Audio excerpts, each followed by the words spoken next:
Hello, we're covering the basics of the React.Js library from Facebook. I will be showing you how to build a simple UI for a kid's math game with React. React is a JavaScript library for building user interfaces. Note that it is not a framework, or at least it is not marketed as one.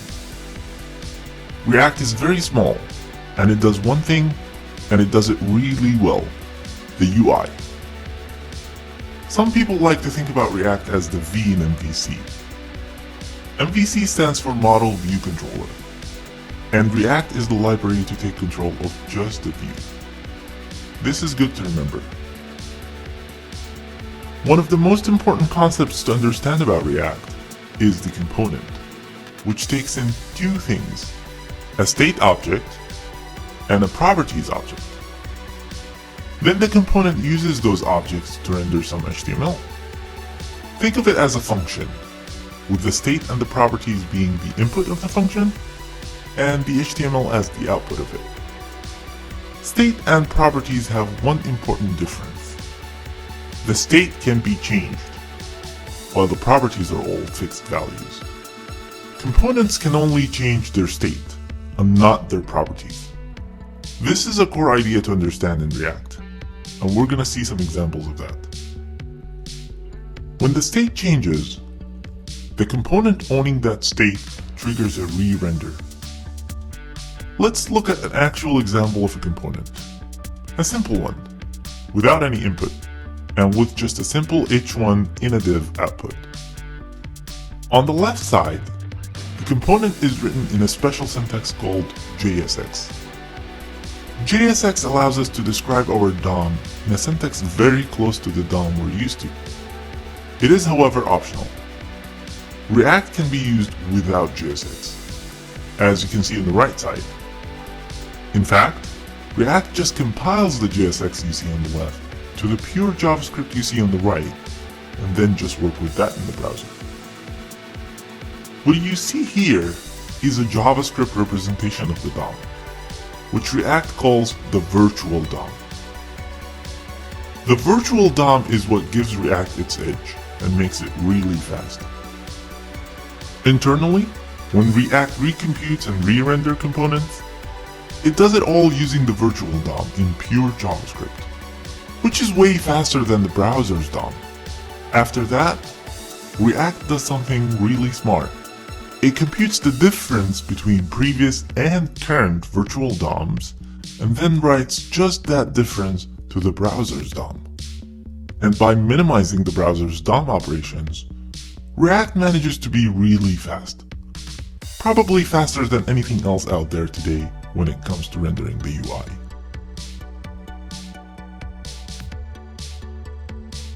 Let's do a quick React example to get you familiar with the syntax for components. I will be using Plunker for this example. Plunker is a playground tool where we can test our JavaScript, HTML, and CSS right there in the browser. No need to install or configure anything. Go ahead and click that Launch Editor button. You'll see this 3 tabs interface here by default. Let's hide this Popular Packages tab and instead show the Live Preview tab. The first tab is the files we're going to be working with. The second tab is where we're going to edit them, and the third tab will show the results of running all the files. To start working with the React library in Plunker, we need to include it first. Switch over to the React.Js site and just copy the script line under Downloads and paste that in Plunker. Let's put that line at the end of the document. To work with JSX, let's rename the script extension to JSX. This will tell React to parse it as JSX.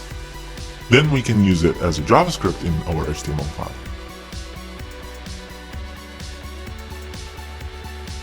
We need a starting point, an element to designate as our mount node for React. Let's make that a div with an ID of root. This will be the element where React is going to take control. Note that other elements on the page might exist without React, but that root div is what ties React to the DOM.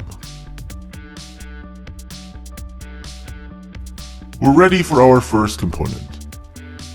Switch over to the script.jsx file. The syntax to create a React component is react.createClass. This takes in one regular object that can have multiple properties, but the only required property on this object is the render method, which is a regular function that returns JSX. Let's make it return a button. This is a complete and very simple React component. Let's use it. To use a component, we need to give it a name we can reference. So let's put it in a variable. Call that button. The syntax to mount a component in the browser is react.render, which takes in two arguments: the component to render, which is just button lowercase, and the mount node where this component should be rendered. And that is our root div, which we can reference using getElementById, just like that. We have a button, and it is rendered through a React component.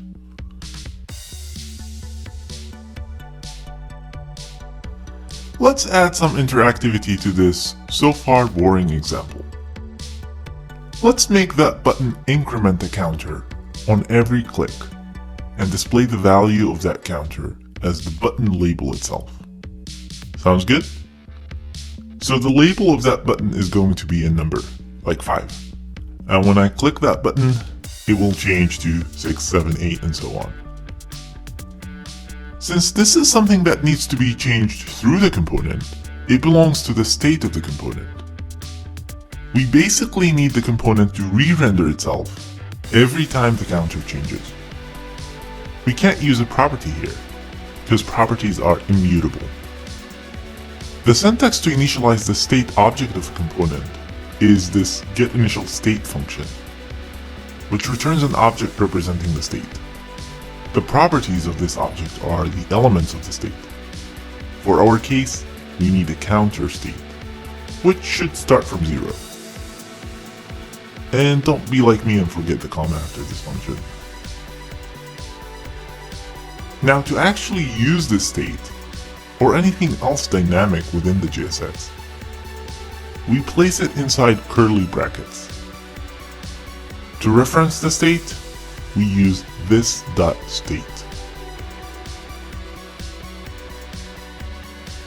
The this keyword refers to the component itself.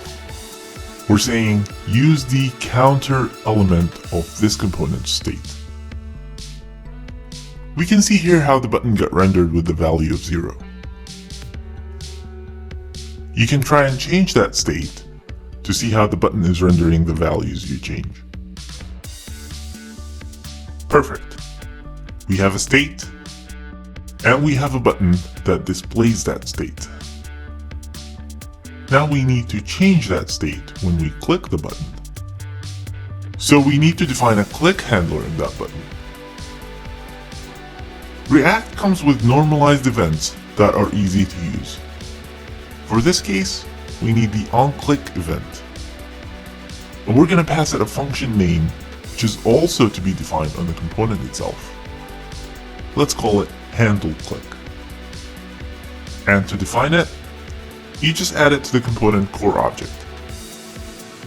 handleClick is going to read the current counter out of the state, increment it, and then change the state with the new incremented value. We can use the built-in component function setState to change the state.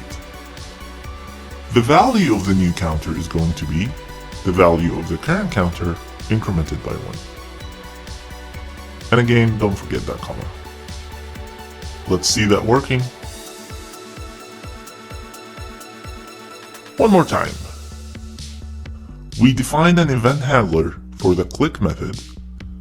Every time you click, this function is going to be executed. The function reads the current state, increment it, and then set the state to the new value of the counter. React takes care of all of the rendering needed after these changes. You don't have to worry about that.